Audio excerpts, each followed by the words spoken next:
나는 어디에 서 있는가라는 제목으로 말씀을 함께 나누고자 합니다.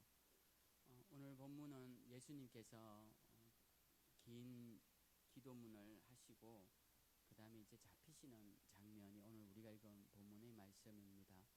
그래서 요한복음 18장부터는 이제 예수님께서 잡히시고 재판받으시고 십자가에 달려 죽으시고 부활하시고 까지의 이야기가 이제 마지막 21장까지 나오는 내용입니다.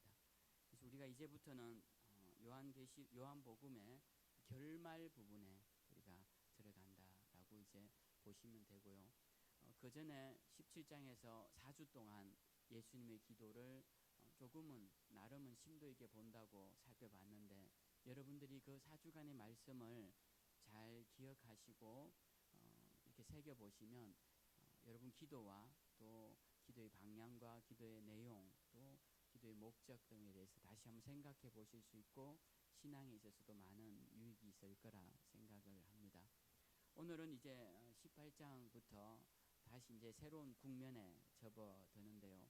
사실 오늘 본문의 말씀, 본문만 가지고는 말씀을 전할 수 있는 내용들이 그렇게 풍성하지는 않습니다. 사실 오늘 27절까지 말씀이기는 한데요.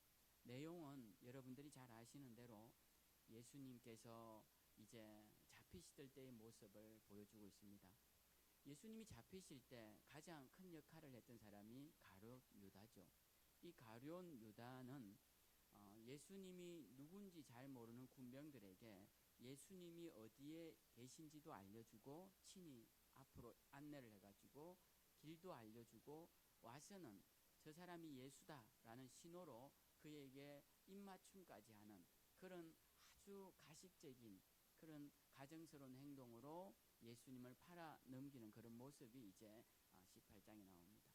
이 요한복음뿐만 아니라 다른 공간복음서에도 이 부분을 굉장히 많이 길게 다루고 있는데, 이 모습을 보면 사람이 어떻게 저렇게 악할 수가 있나라는 생각을 하게 할 만큼 가룟 유다의 악한 모습이, 그리고 이중적인 모습이, 그리고 그 배신하는 모습이 아주 적나라하게 들어가 있습니다. 그뿐만 아니라 28장에서 보면 이제 베드로가 부인하는 장면도 나오는데요. 그렇게 열심히 따라갔던 베드로가 어떻게 한순간 등을 돌리고 예수님을 저주하며 모른다 부인하는 모습을 우리가 이 성경을 통해 보면서 사람이 저렇게 일순간 변할 수도 있구나라는 생각을 하게끔 하는 대목입니다. 그래서 이러한 주제를 가지고 우리가 말씀을 묵상할 때 특별히 우리가 생각할 수 있는 것은 우리가 이런 자들의 편에 서지 말아야 하겠다라는 것입니다.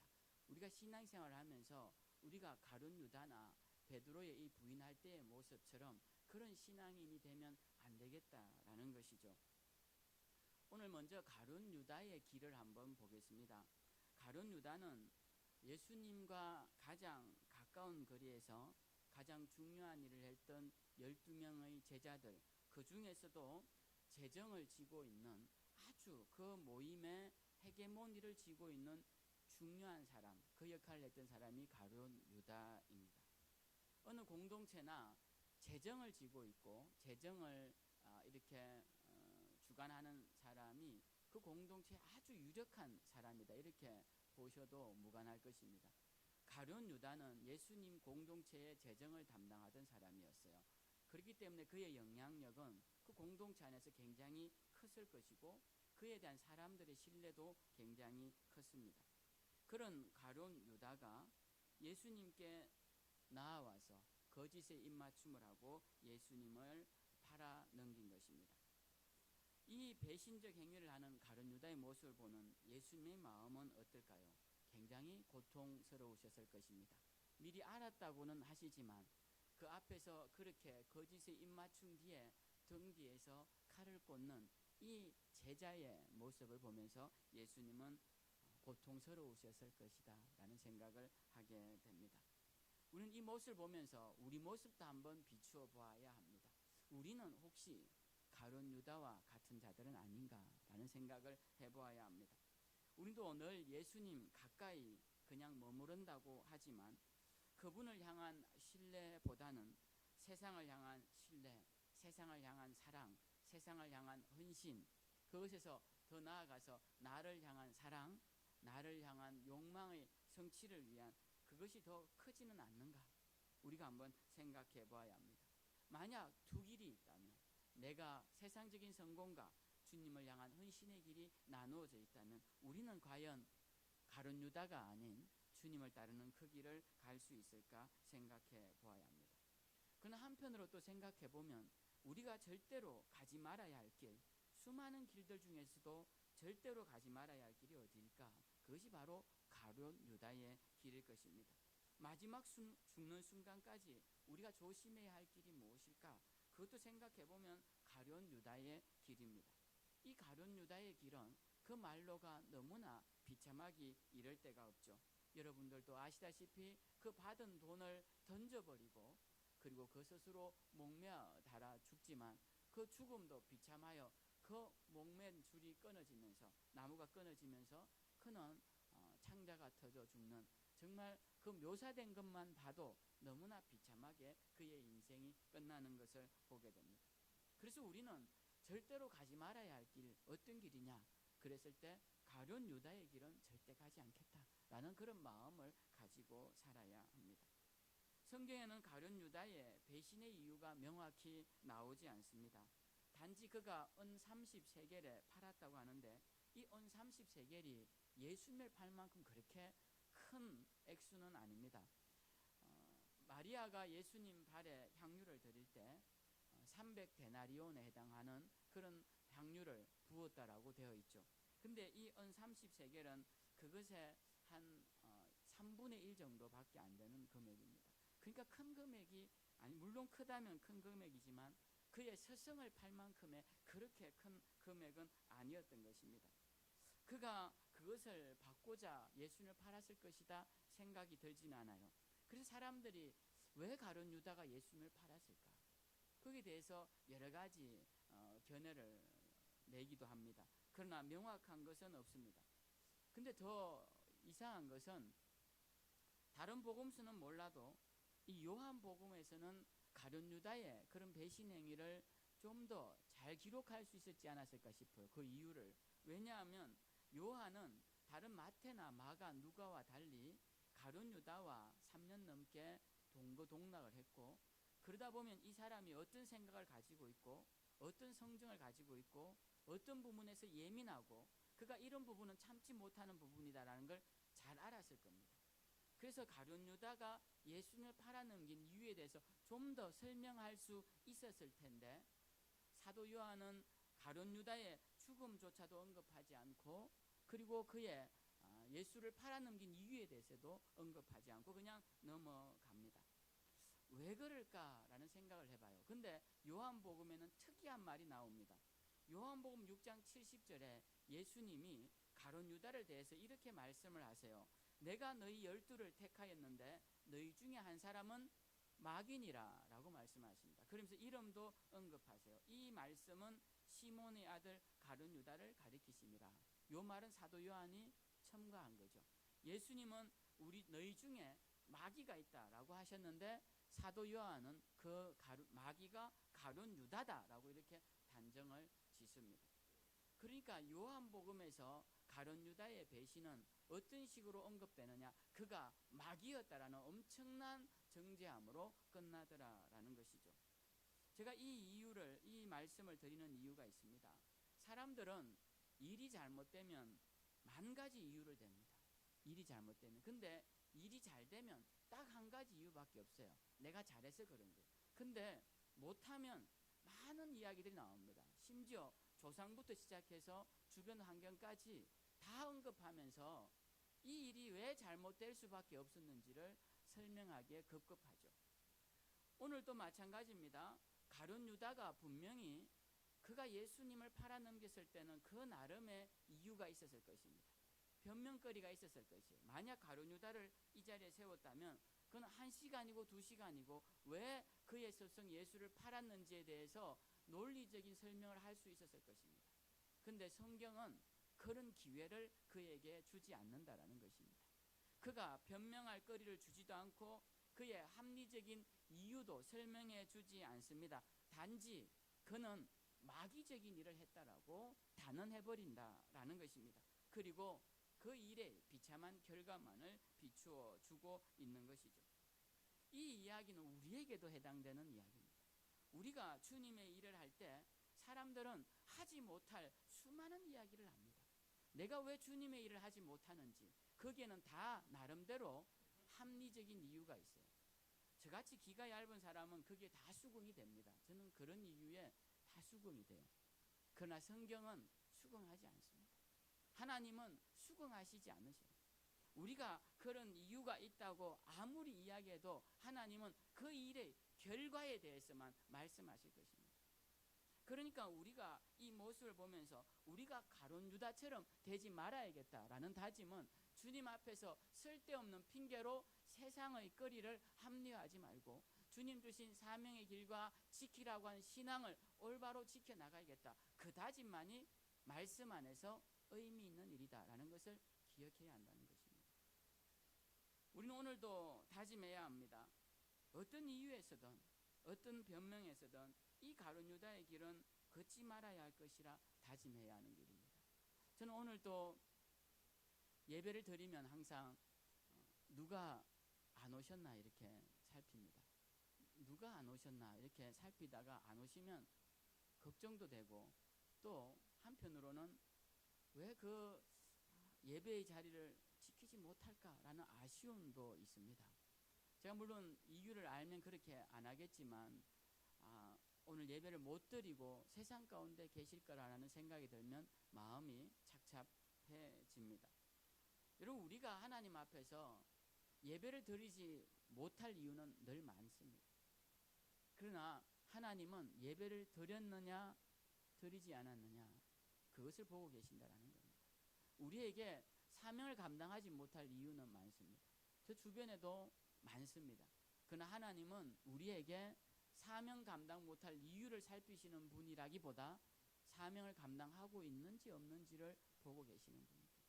우리가 가룟 유다를 볼 때 우리가 그러해야 합니다. 그것을 우리 마음에 새겨야 합니다. 내가 주님 앞에서 어떤 변명보다는 지금 내가 해야 할 일을 해야 되겠다라고 우리가 다짐해야 하는 것입니다. 우리가 주님을 사랑합니다, 주님을 믿습니다라고 수많은 이야기를 했지만 주님을 떠나거나 또는 주님을 배반하거나 사명의 자리를 떠나버리면 그동안 우리가 주님을 향해 했던 고백들은 모두가 유다의 입맞춤이 되고 마는 것입니다. 그의 거짓된 입맞춤이 되고 마는 것이죠. 성경은 그냥 가룟 유다를 마귀라고 단정합니다. 이 말의 의미는 그가 마귀의 씨여 마귀의 도구가 되어버렸다는 것입니다. 우리도 늘 조심해야 합니다. 마귀는 항상 자신의 도구로 삼을 자를 물색하고 있습니다. 예수님께서 앞에 17장에서 제자들을 위해 기도를 하실 때 이렇게 기도하십니다. 저들을 악에 빠지지 않게 보존해 주십시오. 얼마나 악이 제자들을 넘어뜨리려고 하면 이런 기도를 하시겠습니까? 창세기 4장 7절에 보면 하나님께서 가인을 향하여서 네가 선을 행하며 어찌 낯을 들지 못하느냐라고 책망하시면서 죄가 문에 엎드려 있느니라. 그 죄가 너를 원하고 있느니라. 네가 죄를 다스려야 할지니라 라고 강력한 어조로 경고하고 계십니다. 여기서 죄가 문에 엎드려 있다라고 할 때 이 엎드려 있다라는 말은 히브리어로는 짐승이 웅크리고 앉아있는 모습을 그리는 그림 언어입니다. 그러니까 이 말은 마치 맹수처럼 웅크리고 있는 모습을 묘사하는 말이에요. 죄는 어떻게 있느냐? 웅크리고 있습니다. 웅크리는 짐승들은 다 무언가 먹이를 노릴 때 웅크리고 있는 것이죠. 죄는, 악은 우리 문 앞에서 늘 웅크리고 있습니다. 우리가 그렇게 편안하게 죄를 상대하거나 악을 대해서는 우리가 이기기 어렵다는 것입니다. 그가 웅크려 때를 바라볼 때 우리도 때와 장소를 가리지 않고 그와 싸울 준비로, 마음의 준비로 나아가야 한다는 것입니다. 가인만 이 웅크리는 죄의 노예가 되었습니까? 아니죠. 가룟 유다도 이 그의 마음에 마귀가 들어갔더라라고 성경에 기록되어 있습니다. 그 틈을 타서 마귀가 들어간 것입니다. 그의 노예가 된 것입니다. 그리고 우리도 그럴 수 있다라는 경각심을 가지고 살아야 합니다. 우리 앞에서 늘 죄가 웅크리고 있습니다. 악이 웅크리고 있습니다. 우리는 이것에 늘 조심해야 합니다. 가룟 유다의 길은 사망의 기름을 잊지 말고 우리는 늘 조심하면서 그 길을 걷지 않겠노라 다짐하며 주님 걸어가신 길을 걸어가는 우리 모두가 되어야 할 것입니다. 두 번째로는 베드로가 걸어간 길입니다. 우리가 베드로를 볼 때 베드로는 어떤 사람입니까? 베드로만큼 속이 잘 드러나는 사람이 없습니다. 사람들은 여러 가지 부류들이 있는데요. 어떤 사람들은 자기 감정을 잘 드러내지 않는 사람들이 있습니다. 그런 사람들은 어느 순간 갑자기 감정을 드러내죠. 참았다가. 또 어떤 사람들은 그 감정을 숨김없이 드러냅니다. 좋으면 좋은 대로, 싫으면 싫은 대로. 그 사람은 다음에 뒤에 어떤 일이 일어날지 걱정하지 않아도 됩니다. 앞에서 이미 다 일어났기 때문에 그런 것이죠. 베드로는 어떤 사람일까 생각해보면 그는 늘 표현을 다 하는 사람입니다. 그는 기분이 좋으면 좋은 대로, 흥분하면 흥분한 대로 그의 감정을 숨기지 않습니다. 베드로가 어떤 사람이었습니까? 주님 앞에서 이렇게 말해요. 주님, 여기 있는 사람 다 떠나도 저는 주님을 떠나지 않겠습니다. 그 말해서 다른 제자들한테 미움을 받기까지 합니다. 또 저렇게 혼자 잘난 척한다고 미움을 받기도 해요. 베드로는 제자들 생각, 타인 생각하지 않고 자기의 감정을 솔직하게 이야기합니다. 그리고 저는 주님이 죽는 자리에도 나가겠습니다라는 말을 하기도 합니다. 그리고 오늘 보면 예수님을 잡으러 온 자들에게 칼을 빼서 대항하기까지 합니다. 이랬던 베드로가 이제 대제사장의 이때까지는 어쨌든 따라가다가 마지막 빌라도의 관정으로 나아갈 때 그때는 드디어 베드로가 부인해버리고 맙니다. 사람들이 네가 저 예수의 제자가 아니냐라고 물을 때 그는 아니라고 하다가 나중에는 주님을 욕하며 저주하며 그렇게까지 주님을 부인합니다. 그렇게 3번을 부인하는데 그때 닭이 울어요. 그때 닭이 울 때 베드로가 생각나는 말이 있습니다. 아, 주님이 전에 네가 닭 울기 전에 나를 3번 부인하리라 하셨는데 내가 벌써 3번 부인했구나 하고 생각하고 눈물을 흘리는데 그때 주님이 마침 뒤돌아보십니다. 빌라도의 뜰로 가시면서 그 길에 뒤돌아봤더니 베드로의 눈과 마주치십니다. 그때 그 모습이 어땠을까요? 베드로는 그의 얼굴에 부끄러움이 가득했을 것이고 예수님은 그분의 얼굴에 안타까움이 가득했을 것입니다. 그렇게 죽는 데까지 따라오겠다던 베드로는 곧장 주님을 부인하고 되돌아가게 되죠.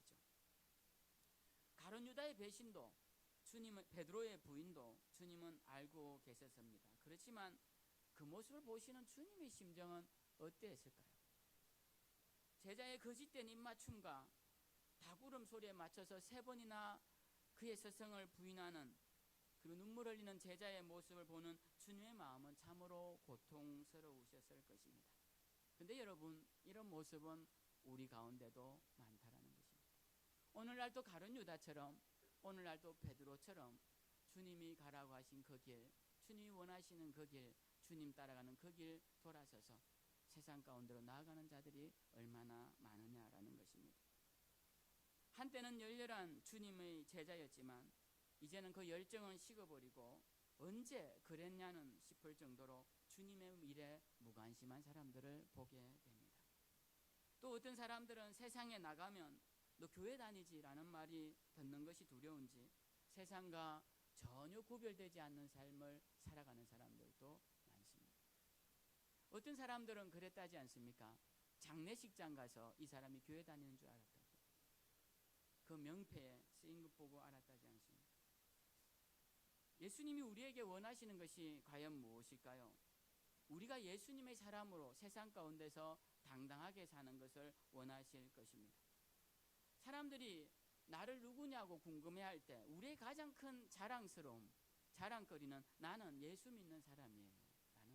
나는 그분의 십자가의 은혜로 사는 사람입니다. 라고 말할 수 있는 것. 내 배움이 짧고 내 능력이 적고 내가 비록 부하지 않다 할지라도 나의 가장 큰 자랑스러움은 예수 믿는 것이다 라고 정말 자랑스러워하는 사람, 그런 사람을 주님이 기뻐하시지 않겠습니까? 우리가 11월 첫 주가 되면 추수감사절에 새생명 축제를 벌이게 됩니다. 여러분 모두 사람들에게 가서 11월 첫째 주에 교회 나오라고 초청을 한번 해보십시오. 그날은 우리 교회가 특별히 맛있는 음식도 준비해 놓고, 그리고 추수감사절로 예배를 드리는 날이고 선물도 준비되어 있다고 그렇게 한번 말씀해 보십시오. 이건 어려운 일이 아니지 않습니까? 선물 준다고 하는데. 근데 이 말을 하는 것이 굉장히 어려운 이유가 있습니다. 그것은 이 말을 하는 순간 나는 그리스도인이요 교회 다니는 사람이다라는 표징이 되기 때문에 그런 것입니다. 그래서 전도가 어려운 것이죠. 전도는 내가 갑으로 있으면서 하기는 굉장히 어렵습니다. 내가 을로 있을 때 전도가 되죠. 그래서 아무 잘못한 것도 없는데 전도하기 위해 그 사람의 눈치를 보고 그 사람의 비위를 맞춰줍니다. 왜? 주 예수 그리스도 그분 이름 때문에 내가 전도하기 위해, 복음을 전하기 위해 그렇게 하는 것이죠. 우리는 우리 자신을 온전히 드러내야 합니다. 내가 그리스도인임을 드러내야 돼요. 가장 좋은 방법이 전도입니다. 나는 그리스도인이요 그리스도께 은혜를 받은 사람입니다. 그것을 가장 명확히 하는 행동이 바로 복음을 전하는 것입니다. 오늘 베드로를 한번 보십시다. 그는 언제까지 어디든지 주님을 따라가겠다고 합니다. 조금 이따 부를 찬송가에도 그런 대목이 나옵니다. 주님을 따라가겠다, 끝까지 따라가겠다라는 찬양이 나옵니다. 베드로도 늘 그런 고백을 했습니다. 그렇지만 그의 발걸음은 대제사장의 뜰까지였습니다.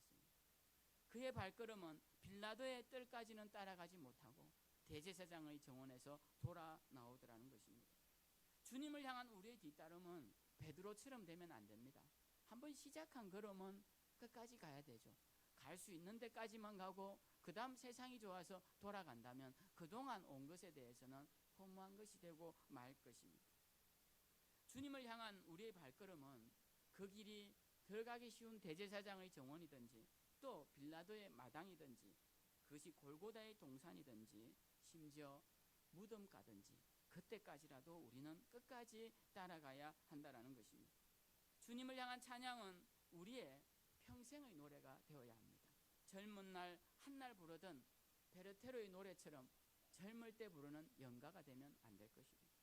주님을 향한 우리의 기도는 우리의 가장 큰 소망이 되어야 합니다. 어떤 일이 일어나더라도 어떤 어려움이 있더라도 기도가 내 소망이 되어야 한다는 것이죠. 예수의 사람이라는 이 표현은 우리의 가장 확실한 신분이 되어야 합니다. 저 사람은 예수의 사람입니다. 다른 거기에 명함에 뭔가를 수식하려고 너무 애쓰지 않으셔도 됩니다. 사람들은 그걸 그렇게 대단하게 생각지 않아요. 우리는 예수의 사람이라는 이 말을 우리의 가장 큰 신분, 확실한 신분으로 삼아야 합니다. 주님이 우리에게 원하시는 것이 뭘까요? 대단한 것이 아닙니다. 여러분들이 대단치 않기 때문에 대단한 것을 원하시는 분이 아니에요. 주님이 우리에게 원하시는 것은 주님을 찬양하며 할렐루야 노래 부르며 주님을 따라가는 것, 그걸 원하시는 거예요. 세상이 좋다고 세상을 향해 가버리시면 안 돼요. 세상이 좋으면 얼마나 좋겠습니까? 그 주는 기쁨이 크면 얼마나 크겠습니까? 그거 다 허무하고 허탄한 것밖에 안 되죠. 사람들이 저에게 물을 수도 있습니다. 당신은 세상의 즐거움을 다 누려봤습니까? 다는 누려보지 못했지만 저도 웬만큼 누려봤어요. 그거 다 안 누려봐도 알만한 지혜는 저한테 있습니다. 세상에 있는 음식점을 한 끼에 수십만 하는 거 먹지 않아도 한 10만 원짜리만 먹어봐도 그 다음은 어떨 건지 대충 알아요. 안 먹어봐도 어떤 건지 압니다. 세상의 쾌락, 즐거움, 세상에 좋은 것이 많다고 일일이 다 안 가봐도 됩니다. 한 몇 번만 돌아보면 아, 다 이런 곳이구나 알 수 있어요. 그걸 다 돌아봐야 아는 사람은 미련한 사람입니다. 다 먹어봐야 아는 사람은 미련한 사람이에요. 조금만 해봐도 그 가치를 알아야 되는 것이죠. 세상이 주는 즐거움이 뭐 그리 대단하겠습니까? 저도 웬만큼 누려보니까 그 끝이 무엇인지 알 것 같아요. 세상이 좋다고 하는 옷 입어봐도, 세상이 좋다고 하는 음식 먹어봐도, 세상이 아름답다고 하는 곳에 가서 봐도 그 얼마 못 가서 아무것도 아니더라는 것입니다. 돌아오는 길에 부부싸움만 해도 그거 다 날아갑니다. 그 뭐 제가 그렇다는 이야기 아니고 네. 그 금방 날아가요. 그 뭐 일순간 날아가는 겁니다. 세상을 향한 기쁨이 커봐야 뭐 얼마나 크겠습니까? 우리 그리스도인들은 주 안에 있는 기쁨이 얼마나 큰지를 알아야 합니다. 주님 주시는 기쁨이 얼마나 큰지를 알아야 돼요. 주님이 십자가를 향해 이제 한 발씩 다가가십니다. 한 발씩 다가가면 반드시 알곡과 쭉정이가 드러나게 됩니다. 여러분, 점검은 어디에 나옵니까? 뜨거운 불, 성경에서는 풀무불이라고 되어 있죠. 뜨거운 불 속에 들어갈 때만이 참된 금이 나옵니다. 정은은 어디에 나옵니까? 뜨거운 물에서 녹여질 때, 불순물이 녹여질 때 나오는 것입니다. 우리가 참된 신앙인은 어디서 나옵니까? 십자가로 조금씩 다가갈 때 이 사람이 참된 신앙인인지 아닌지 드러난다라는 것입니다. 그 걸어가는 걸음에서 맨 앞에 서서 열정적으로 따라가던 자가 베드로 아니었습니까? 그의 부인을 보십시오. 그리고 그 따라가는 무리 속에서 중심에서 가장 중요한 역할을 했던 제자가 가룟 유다 아니었습니까? 그의 배신을 보십시오. 여러분, 그때 알곡과 쭉정이가 드러나는 것입니다.